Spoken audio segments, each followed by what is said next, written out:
Hello दोस्तों, जब हम एसेट एलोकेशन की बात करते हैं तो स्टॉक्स की बात करते हैं, रियल एस्टेट की बात करते हैं, फिक्स्ड इनकम की बात करते हैं और यहाँ पर बहुत ही इंपॉर्टेंट रहता है फिक्स्ड डिपॉजिट। आपका जो भी पैसा है सबसे पहले तो बैंक में ही जमा होता है और उसके बाद आप एफडी करते हैं।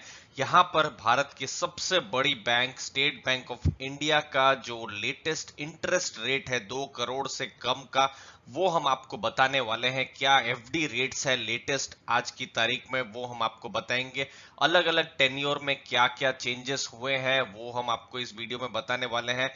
लाइव एग्जांपल्स बताएंगे और सीनियर सिटीजन अगर आप हैं या फिर आपके घर में कोई सीनियर सिटीजन है और स्टेट बैंक ऑफ इंडिया में एफडी कर रहे हैं तो किस हिसाब से आपको रिटर्न मिल रहा है वो हम आपको इस वीडियो में बताने वाले हैं। दोस्तों लास्ट तक बने रहिए, कोई इंपॉर्टेंट इंफॉर्मेशन आपसे छूट ना जाए।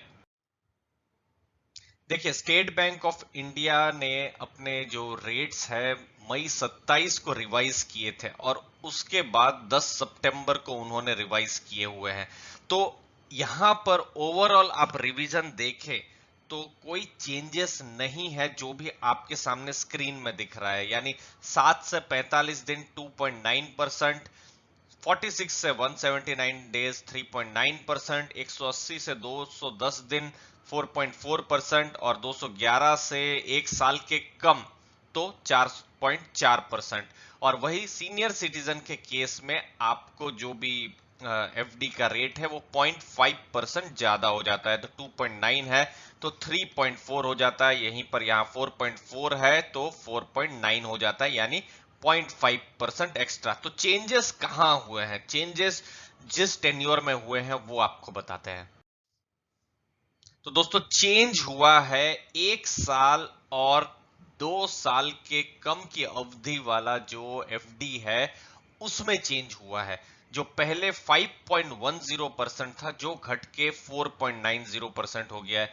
सीनियर सिटीजन्स के केस में 5.60% था अगर आप 27 मई और उसके बाद आपने कोई भी एफडी की होती, लेकिन 10 सितंबर के बाद आपको 5.4% मिल रहा है एज सीनियर सिटीजन।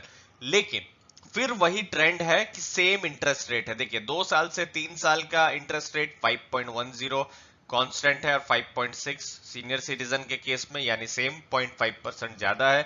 3 साल से 5 साल अगर कम करें तो 5.3%, सीनियर सिटीजन में 5.8%, 5 साल और अप टू 10 साल 5.4% है और 6.2% है सीनियर सिटीजन के केस में। तो चेंज हुए हैं, यहां पर मैं आपको यहाँ ब्लैक कलर में दिखा दूं, 4.9% हो गया है अगर आप एफडी कर रहे हैं 1 साल की और 2 साल से कम। तो अगर आपके थोड़ा सा लॉन्ग टर्म सोच रहे हैं तो 1 साल 11 महीने की एफडी करने की जगह आप 2 साल की करें तो 0.2% आपको ज्यादा रिटर्न्स मिलेंगे। अब आपको कुछ प्रैक्टिकल एग्जांपल्स भी दिखा देते हैं।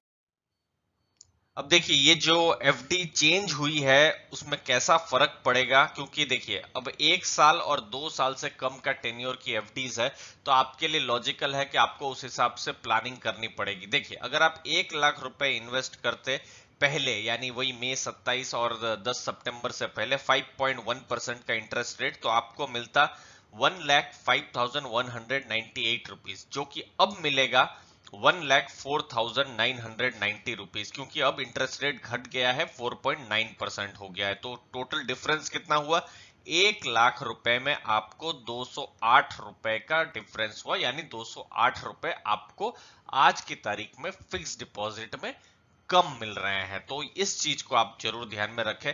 और कैलकुलेट को और सिंपल बताएं तो 1 लाख है तो 10 लाख अगर आप इन्वेस्ट करेंगे तो 2080 का डिफरेंस हो जाएगा। 1 करोड़ का करेंगे तो 20,800 का डिफरेंस हो जाएगा। तो आप उस हिसाब से भी कैलकुलेट कर सकते हैं। अब सीनियर सिटीजन के केस में क्या फर्क पड़ा है, और अगर आप सीनियर सिटीजन है या आपके घर में कोई सीनियर सिटीजन है, आपके माताश्री हो सकते हैं, आपके पिताश्री हो सकते हैं, तो कोई है तो 1 लाख रुपए 1 साल की अगर आप एफडी करते हैं तो पहले आपको 5.6% का आपको इंटरेस्ट मिलता था, यानी कि 1,05,718 रुपीज, जो कि अब घटकर 5.4% हो गया है। मतलब आपको मिलेगा 1,05,510 रुपीज। डिफरेंस वही है 208 रुपीज का। दोस्तों तो इस चीज को, इस अपडेट को जरूर अपने नॉलेज में रखिए, ये इंपॉर्टेंट था। थोड़ा सा हमने कोशिश की कि आपको बेसिक जो भी डेटा है वो दिखाया जाए।